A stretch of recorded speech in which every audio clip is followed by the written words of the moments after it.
अरे मंजे सवा सुमितवा रबिया हला मिठाई खाया आज जमन कहवा कुलीन तमन खियाई पियाई। बोला का खइबा पियबा? अरे ले आओ सारे पहले मिठाइये खियाओ। अच्छा ही बता नरेंद्रा आज कौने खुशी में खियावा तारे? रो तो सारे देखा ताना लुकाए के खाए जात रहे हैं। अरे भैया मुझको प्यार हो गए, प्यार के खुशी में खियावा तारो।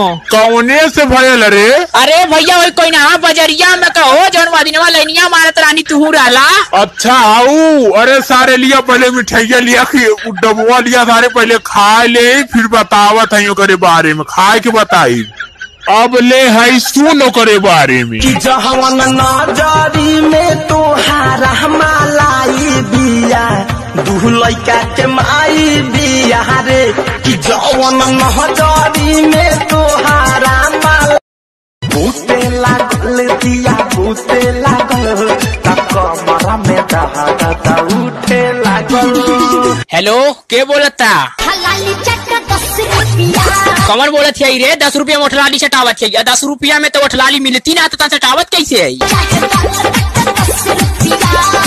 करे गाल काटा 10 रुपया तब वो कितना में हुई? वो 10 रुपया में हुई है?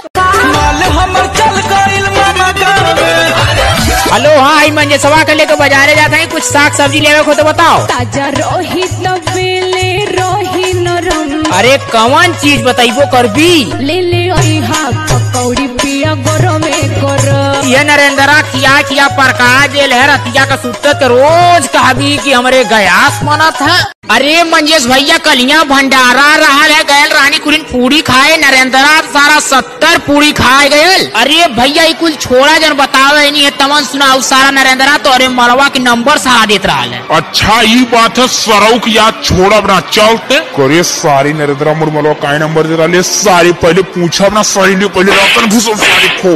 अरे मतलब भैया मुझको छोड़ दो भाई आज के बाद क्यों सुना लाइन और तुम मुझको जाए आज के बाद एक काम ना कर। अरे मंजे सभा नहीं रहुआ झुंझुनवा मोहिता एवा कुलीन आज आइस पाइस खेल जाए। कौन चोर रही पहले बतावा कुलीन? ऐसे ना खेले पहले बुझाओ देख के चोर बना था। चल रे मंजे सभा पहले तही बुझाओ था। ओतल बोतल चकनाचूर शहर का लड़का गुलाबे का फूल। सरऊ खेलने से पहले मैं गाली कर रहा था सरऊ चला खेला न खेलब न खेले देव खेलवा बिगाड़ भजनुआ रोआ तारे माई हाथ काट के। हेलो करे मंजे सभा का हाथ रहा नरेंद्र परसों बारात लेके आवा था सही बात है का रे? मन भर बात कलो आखिरी रात आवता सुनाए जान परसों बारात आवता। ये जानता नहीं होल्ड पे राहु करे जब हमारे इससे फाटता हो। ए जीतू भैया म्यूजिक चलावा हो राहु काल हट गया खर्चा ना होई।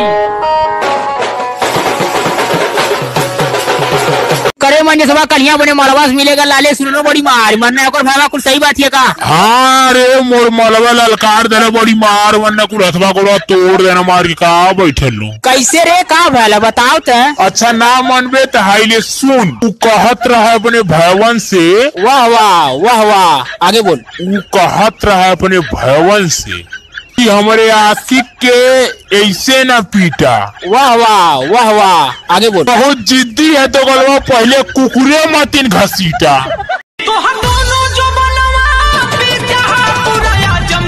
हेलो अरे विजय वाह नरेंद्रा मंजे सभा से कह दे कोई नहा के रोडवा पे हम खड़ा है जल्दी से कह दिए हमें कुल पहिरो हिर के और मलवा आगमा ये जाती है सुन कैसे जाती है। ले नजारा लगौले बिया बिंदिया सजौले बिया बोल बिया पूरा झमकाई सूट चमकौले बिया देह गमकौले बिया लगे जो बिजली गिराई। चला चला सजारा बारे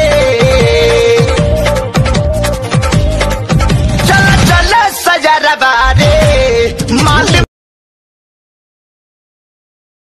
मेरे प्रिय भक्तों हमरा के जान के खुशी भइल कि हम मंजे सभा का भक्त दिन पर दिन बढ़ले जात हमें। ध्यान लगाए के सुना हमार बात। माले का चक्कर छोड़ा है रणुआ पार्टी अध्यक्ष के आगे हाथ जोड़ा जे केहू माले के छेड़ी होकर पटक के कपार फोड़ा घिसराय के है मंजे सभा के दरबार में छोड़ा। गुरुजी एक शुभ समाचार लिया है बताई। वक्त सारे इले माइक और भक्तन के सामने बताओ। गुरुजी तू जो ने मालवा के काला होके हम कोपचा में बोला ले रही जल्दी चला जल्दी चला। अरे मंजे सभा सारे तैयार बैठे ले उत्तर मलबा बना में घास करे गई है जल्दी जो। आज तो पार्टी फ्री है शाम को मिले शाम को देवा वहीं चला ताई जा सरऊ ओकर माई गई घास करे यार तोहर लाइसेंस कट जाई।